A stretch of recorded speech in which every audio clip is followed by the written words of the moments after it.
प्यारे की जय। श्री बाईजूराज महारानी की जय। श्री महाराजा छत्रसाल की जय। श्री तीनोंपुरी धाम की। मासी आवाज नहीं आ रही, आवाज नहीं आ रही, थोड़ा देखिए।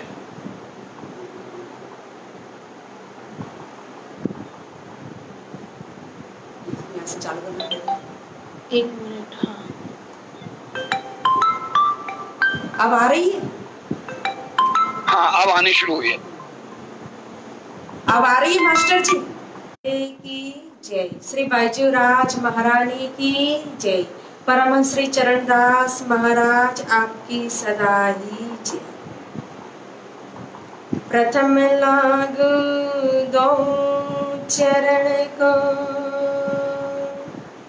धनिये न छोड़ियो खिने, लागे तनी लालिया मेरे जीव के यही जीवन। प्यारे मेरे प्राण को, मोहे पल छोड़ो जीने, मैं पाई मेहर महबूब की मेरे जीवन यही जीवन। कदमों लागू करू सिजदा, पकड़ के दो पाए, हुक्म करते हैं माशिक आशिक के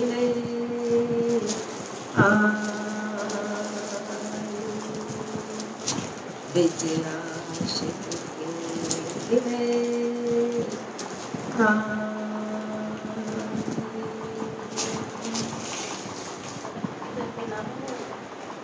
धामधनी अक्षरार्थी श्री राज श्यामा जी, परम आदरणीय श्री डॉक्टर साहेब, समस्त परिवार, हमारे सेवाभावी मास्टर जी एवं सभी सुंदर साथ जी, आप सभी के चरणों में मेरा प्रेम प्रणाम। प्यारे सुंदर साथ जी, दिल्ली श्री कृष्ण प्रणामी मंदिर शक्ति नगर झागदी पीठ, जो हमारे दिल्ली की परंपरा रही है कि हर महीने गोष्ठी होती है, और आज इस मास की जो गोष्ठी है, जैसे परम आदरणीय श्री मास्टर जी ने कहा कि सेवा भावी परिवार, चित्रपाल परिवार, और बड़ी खुशी की बात है कि उनके वहाँ चार चार खुशी एक ही साथ एक ही मास में आती है। जैसे मेरी मीरा जी से बात हुई थी तो मैं महीने के अंदर कहो तो डॉक्टर साहब का भी जन्मदिन है, तो उनको भी जन्मदिन की बहुत बहुत शुभकामना, बधाई। राज श्यामा जी के चरणों में विशेष प्रार्थना कि बहुत ही सेवा भाव से वो सभी की सेवा करे, उसी तरह से सेवा करते रहे और बल दे राज्य महाराज उनको सेवा करने के लिए, और अपने क्षेत्र के अंदर और प्रगति दे, आगे बढ़ाए। परम आदरणीय परम धाम वासी श्री जयप्रकाश जी भगत जी, उनका भी जन्मदिन होता है, फिर पोते का भी जन्मदिन और शादी की सालगिरह, तो सभी की एक साथ बहुत बहुत सारी बधाई और शुभकामना देते हुए आज की गोष्ठी का प्रारंभ करते हैं। प्यारे सुंदर साथ जी, श्रीमुख वाणी यानी कि तारतम सागर, और तारतम यानी कि तम इटली यानी कि अंधकार, जो अंधकार को दूर करता है, जो प्रकाश कर देता है, उसी का नाम है तारतम। जो आत्मा को परमात्मा से जोड़ दे वही है तारतम, जो पूर्ण ब्रह्म परमात्मा की पहचान करा के उस परमात्मा को प्राप्त कराए वही है तारतम। श्रीमुख वाणी के श्री रास ग्रंथ के अंदर कहा है कि हवे पहला मोजन में कहो बात, तेता दुख रूपी दिन रात, दावानन बले कई भात, तेनी केटले कहो विख्यात। प्यारे सुंदर साथ जी, महामती जी कहते हैं कि सबसे पहले मैं तारतम के अंदर माया का प्रकाश करूं। क्यों? जबकि हम जानते हैं कि श्रीमुख वाणी का जब प्रकटीकरण हुआ हफ्सा के अंदर, प्रबोधपुरी के अंदर, तो श्री ठाकुराणी जी के श्रृंगार से हुआ है। अखंड स्वरूपनी अस्थिर आकारे शोभा कोई घणुए करीने सनिह, जोई जोई वचन आणु कई ऊंचा, पण वाणी माहे न आवे देखा। हमारे प्यारी श्री श्यामा महारानी श्री ठाकुराणी जी के श्रृंगार से वाणी का प्रारंभ हुआ, लेकिन श्री केशवदास जी महाराज ने पहले मोजल का प्रकट रखा और फिर कहते हैं महामती जी कि हवे पहला मोजल ने कहूँ बात, सबसे पहले मैं संसार की पहचान कराऊं। क्यों? क्योंकि ठाकुराणी जी का श्रृंगार योग माया के ब्रह्मांड के अंदर का श्रृंगार है। जो रास रमण करने के लिए श्यामा महारानी जी राधे रानी ने जो श्रृंगार किया था, उस श्रृंगार का वर्णन है। और रास में प्रवेश करना मतलब परमात्मा के प्रेम में प्रवेश करना, और प्रेम की पहचान हुए बिना प्रेम के अंदर प्रवेश नहीं कर सकते हैं। और प्रेम की पहचान करने के लिए पहले माया की पहचान करनी पड़ेगी। इस संसार की गतिविधि को जानेंगे, इस संसार, इस भवसागर, ये जगत, ये दुनिया, ये सृष्टि, इसको जब हम पहचान करेंगे, माया की ताकत को जब हम जानेंगे, तभी तो हम फिर परमात्मा के प्रेम के अंदर, भक्ति के अंदर आगे बढ़ सकते हैं। इसीलिए कहा हवे पहला मोचन में कहूं बात। अब मैं माया का श्री राज जी का मन जो है सत अंग अक्षर ब्रह्म, और अक्षर ब्रह्म की जो खेल की सुरता है सबलिक ब्रह्म। तो सबलिक ब्रह्म ने ही अव्याकृत के माध्यम से कहो तो इस सृष्टि की रचना की है। माया का मूल ही है सबलिक ब्रह्म। तो यह जो संसार नारायणी सृष्टि जो पाताल से लेकर पांचवी सर समष्टि तक इसका विस्तार है, लेकिन विशेष करके आप देखें तो यह 14 लोक और 14 लोक के अंदर भी मृत्यु लोक के अंदर, और मृत्यु लोक के अंदर भी 84 लाख योनि बताई गई है। 84 लाख योनि के अंदर 9 लाख योनि जलचर योनि मानी जाती है, 10 लाख कहो तो पक्षियों की योनि है, 11 लाख कीट पतंगों की योनि है, फिर 20 लाख स्थावर योनि है, 30 लाख कहो तो पशुओं की योनि है, और 4 लाख चतुर्लक्षाणी मानव का है। तो विशेष करके इस माया के अंदर मोहित होकर के खेलने वाला तो मनुष्य है। और मनुष्य इस तरह से मोहित होकर के माया का गुलाम होकर के क्यों खेलता है? क्यों माया इतनी मनुष्य को नचाती है? उसका कारण है उसके लिए माया के गुण की पहचान करनी पड़ेगी। माया का गुण है मोह, अज्ञान, भ्रमना, कर्म, काल और शून्य, ये नाम सारे निंद के निराकार निर्गुण। मोह यानी मोहित होना। हमारा मन जो है माया के अंदर मोहित हो रहा है, उसका कारण है अज्ञान। जब जीव के ऊपर ज्ञानता का पर्दा पड़ा होता है, जीव नींद में है, सो रहा है। अगर हमारे घर में अगर मालिक ही सो रहा है तो फिर चोर कभी भी आकर के चोरी कर सकता है। दरवाजे खुले, चौकीदार नहीं है, कोई ध्यान देने वाला नहीं है, तो चोर तो आएगा, चोरी करेगा। उसी तरह से अगर जीव रूपी मालिक इस शरीर के अंदर सोया हुआ है तो फिर गुण इंद्रियों उदंड बन जाते हैं। मन जो है उसका संबंध तो माया से है। मन का स्वभाव ही अहंकार है, और अहंकार का संबंध कहो तो बेखुदी से है, और बेखुदी अहंकार वो भी तो माया का ही एक भाग है। मैं और मेरा यही तो माया है। तभी तो जब राजा जनक ने अपने गुरु अष्टावक्र से कहा कि मुझे जब मैं घोड़े से नीचे उतरूं इतनी देर तक मैं कहो तो मुझे ज्ञान हो जाना चाहिए, आत्मा जागृत हो जानी चाहिए, तो गुरु अष्टावक्र ने कहा कि उसके लिए पहले आपको मुझे गुरु दक्षिणा देनी पड़ेगी। ठीक है, मैं तैयार, क्या चाहिए आपको? गुरु दक्षिणा लीजिए। तो गुरु ने कहा कि आपका मन मुझे दक्षिणा में चाहिए, आप अपना मन दे दीजिए। राजा जनक ने कहा कि मैंने अपना मन आपको दे दिया गुरुजी। और जैसे ही राजा जनक ने मन दे दिया तो मैं और मेरा दोनों मिट गया। मैं राजा हूं, अरे कैसे कहूं जब मैंने मन दे दिया। ये मेरा राजपाट है, ये वैभव, ये विलास, ये जो कुछ भी, ये सब कुछ मेरा है।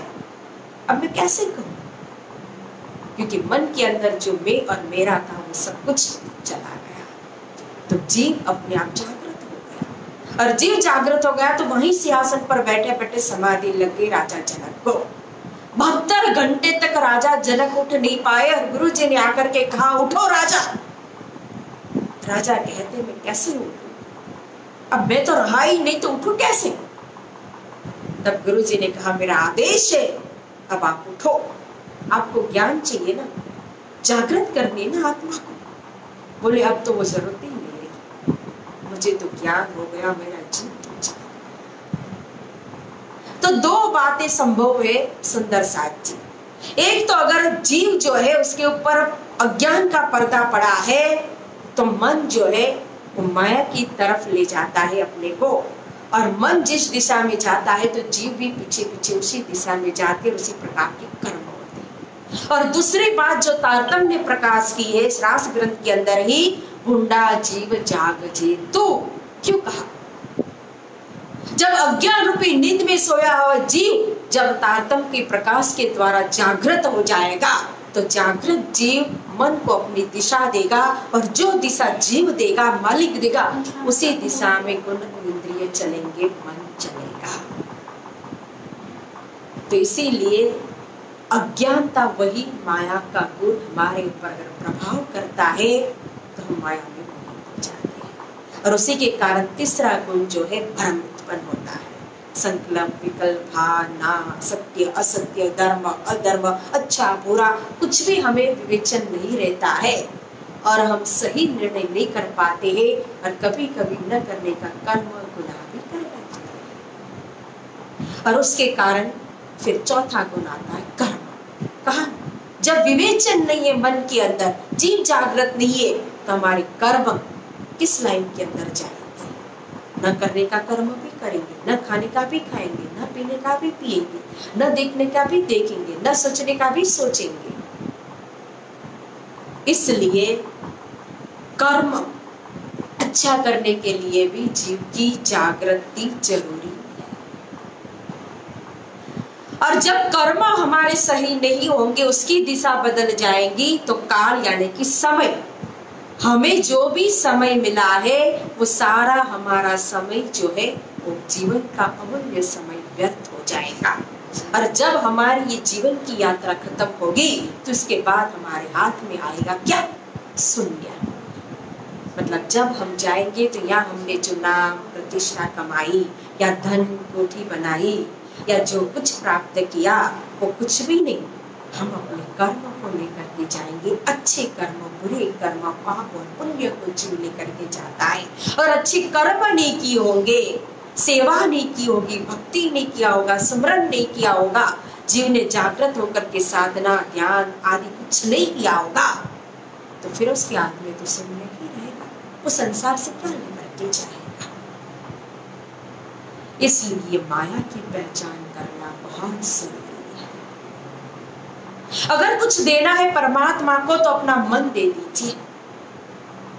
अगर मन दे दिया परमात्मा को तो स्वयं तारतम्य के प्रकाश को भर करके राज्य महाराज हमारी आत्मा को जागृत कर देंगे, जीव को जगा देंगे। अगर हम कुछ भरे होंगे तो फिर वो देंगे क्या। इसलिए कभी भी उनके दरबार में जाए, प्रार्थना करे या हाथ जोड़े तो खाली होकर के वंदना करनी चाहिए, प्रार्थना करनी चाहिए, हाथ जोड़ने चाहिए। अगर हम खुद स्वयं भर करके जाएंगे तो वो हम क्या भरेंगे, क्या देंगे। अगर हम सोचे कि नहीं मैं ज्ञानी हूँ, ज्ञानी बन करके जाऊं, संत बन करके जाऊं, योगी बन करके जाऊं, धनवान बन करके जाऊं, बुद्धिवान बन करके जाऊं, बलवान बन करके जाऊं, तो सब कुछ न कुछ भर करके गए। जब पात्र ही खाली नहीं तो देने वाला पात्र के अंदर देगा कैसे, भरेगा कैसे। इसलिए परमात्मा के आगे कभी भी भर करके नहीं, खाली होकर के शून्य होकर के रहना चाहिए।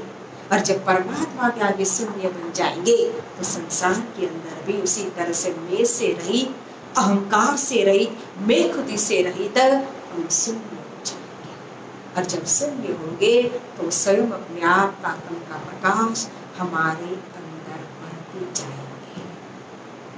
इसीलिए कहा कि हवे पहला मुजलने कहवात तेता दुख रूपी दिन रात। अगर ये तारतम्य का प्रकाश हमारे अंदर नहीं होगा तो ये माया के अंदर के जो दिन और रात है वो दुखदायी बन जाएंगे। अगर तारतम्य का प्रकाश होगा तो यही चित्र बदल जाएगा। क्या हो जाएगा? ये दुख रूपी नजीमी में दुख ना काबू देगा। दोनों बात तारतम्य ने बताई। दुख रूपी दिन रात भी कहा है और आगे सागर में जाकर के मेहर सागर के अंदर कहा कि ये दुख रूपी नजीमी में दुख ना काबू देखा था। तो दोनों बात सत्य है, लेकिन दोनों बात सत्य होने के लिए हमारी अवस्था, हमारी परिस्थिति अलग अलग होती है। जब अज्ञान के अंदर हम पूरी तरह से माया के अंदर मोहित है और दावान भले कई बार और दावान रूपी अग्नि हमें दिन रात जलाती है तो हमारे लिए दिन और रात दुखदायी बन जाते हैं।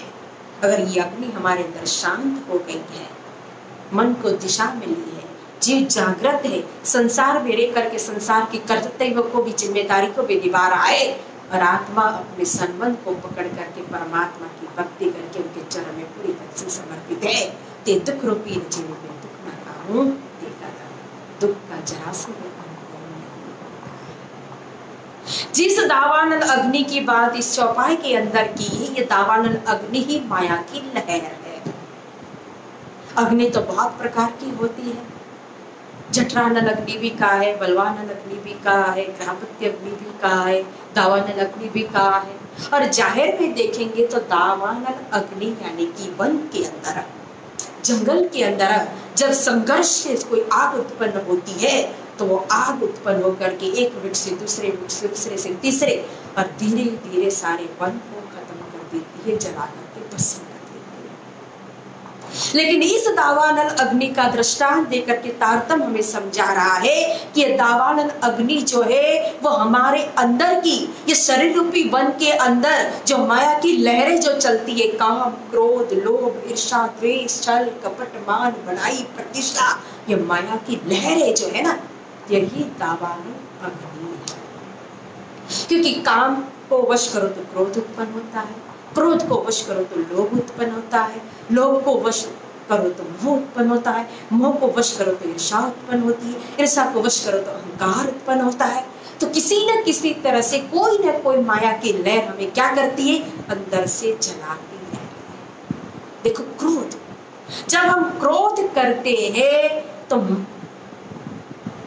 जब हम क्रोध करते हैं तो क्रोध के समय मात्र हम सामने वाले को गुस्सा कर करके सामने वालों को जलाते नहीं है, खुद भी ऊपर से नीचे तक कहो हमारे गुण अंग इंद्रिय चलने। इसीलिए क्रोध, लोभ और काम ये तीन नरक के द्वार का है गीता जी के अंदर। काम यानी कि दूसरी इच्छा उत्पन्न हो जाती है, दूसरी इच्छा पूरी होती है तो तीसरी इच्छा उत्पन्न हो जाती है ना। इच्छाएं कभी भी हमारी जीवन पर्यंत खत्म होती नहीं है। ये ऐसे विषमय नाग है, सर्प है जो हमें जीवन भर डसते ही रहते हैं, डंक मारते ही रहते हैं और इच्छा को पूरी करते करते एक दिन इंसान पूरा हो जाता है, लेकिन इच्छा कभी भी पूरी नहीं होती। तभी कबीर साहिब ने कहा कि आशा तृष्णा ना मरे, मर मर जात शरीर। तो यह माया की लहरें हैं। इस लहरों की पहचान करेंगे और तारतम्य का जब प्रकाश करेंगे तो यही प्रकाश के अंदर कहो तो ये लहरें जो है, दावानल अग्नि जो है, अंदर से शांत हो जाती है।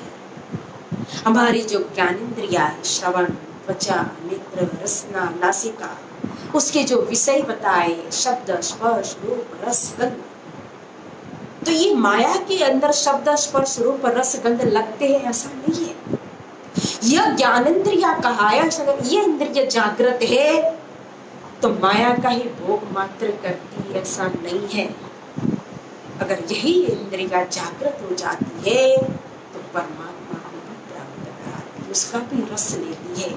नासिका से रस ले सकती है, श्रवण से रस ले सकती है, नेत्र से रस ले सकते हैं, रसना से रस ले सकते हैं। श्रवण जो दिया है शब्दों को सुनने के लिए। अब कैसे शब्द सुनना है, अच्छे शब्द सुनना है या बुरे शब्द सुनना है, वो तो हमारे ऊपर निर्भर करता है। नेत्र दिया है तो नेत्र हमें देखने के लिए दिया है, लेकिन कैसा देखने, दृश्य अच्छा देखना है बुरा देखना है, वो हमारे ऊपर डिपेंड करता है। अब रसना है तो किसी को बुरा बोलने के लिए भी यूज कर सकते हैं, स्वाद के लिए भी रसना है।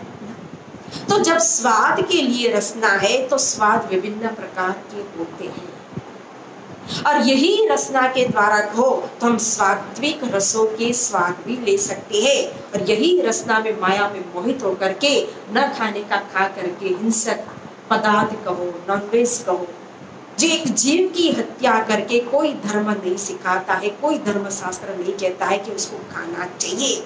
जो एक हिंसक प्राणी का खुराक है वो इंसान बड़ी खुशी से बड़े शौक से खाता है, उसके बिना रह नहीं सकता। ये शराब, तंबाकू, ये नॉनवेज, ये इंसान के एक मानव का जीवन बन गया है। तो मानव ने अपना जीवन किसको बनाया, किसको अर्पित कर दिया, किस स्वाद में, रसना किस स्वाद में। इसी से कहो तो आप सात्विक फल फ्रूट जो भी है सब्जी, उसका भी तो स्वाद ले सकते हैं, चरणामृत का भी स्वाद ले सकते हैं। आज मीराबाई के पास जब राणा ने जेर का कटोरा ला करके दिया और कहा कि ये कृष्ण जी का चरणामृत है, तो मीरा को पता है कि ये चरणामृत नहीं, ये इसके अंदर विष मिला हुआ है, लेकिन इसको चरणामृत करके कहा है तो मेरे लिए तो ये चरणामृत ही है। जब मीरा ने उसको चरणामृत करके उसका स्वाद लिया तो विष भी कहो तो चरणामृत बन गया, अमृत बन गया। उसका अपना स्वाद था मीरा का, रसना का। तो वैसा अपना स्वाद होता है रसना का।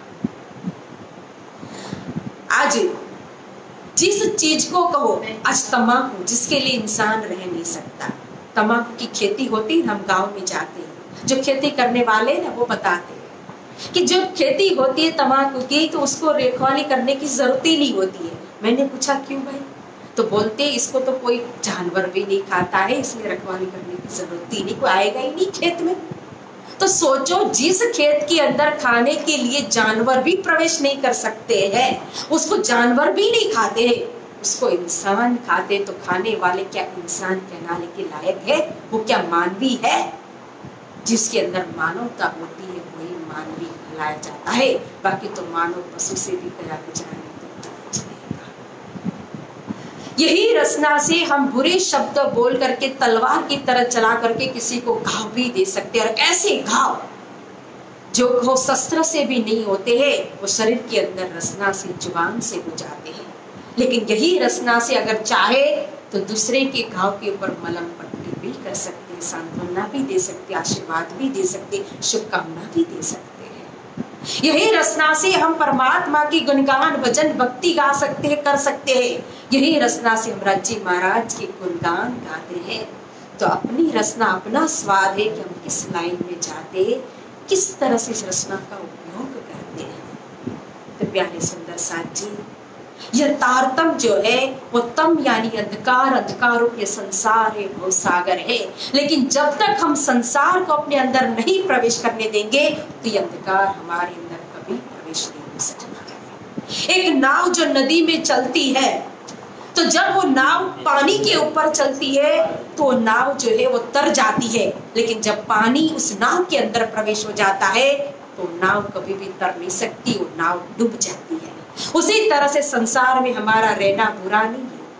हम अपने हर अच्छे कर्म जो कर्तव्य रूप है वो कर्म करें, लेकिन कृष्ण है विस्तार यदि संसार है राधा, कृष्ण की हर बात का आधार है राधा, राधा बिना कृष्ण। शक्ति जो है उस शक्ति को अच्छी तरह से जान करके तारतम का प्रकाश भर करके विराम देते हैं। सभी सुंदर साथ को इस गोष्ठी की सेवा जो देने वाले खिद्रवाल सेवा भावी परिवार, हमारी सरला माता जी कबो परमादरणीय तेमज श्री मीरा जी एवं डॉक्टर साहेब, सभी बहुत ही सेवा भावी है। इस सेवा भावी परिवार को राज्य महाराज बहुत भरपूर आशीर्वाद प्रदान करे, हमेशा अपने छत्र छाया में मेहर के तले रखे, और सभी सुंदर साथ को भी शुभकामना देते हुए इस आशीर्वचन को यहाँ विराम देते हैं। और अब गोष्ठी का जो पाठ है उस पाठ का जो पुनरावृत्ति उसके विराम की ओर चलती हाँ जी अंकल है। प्रणाम सुंदर साथ। अच्छा अच्छा, अभी आ रही है।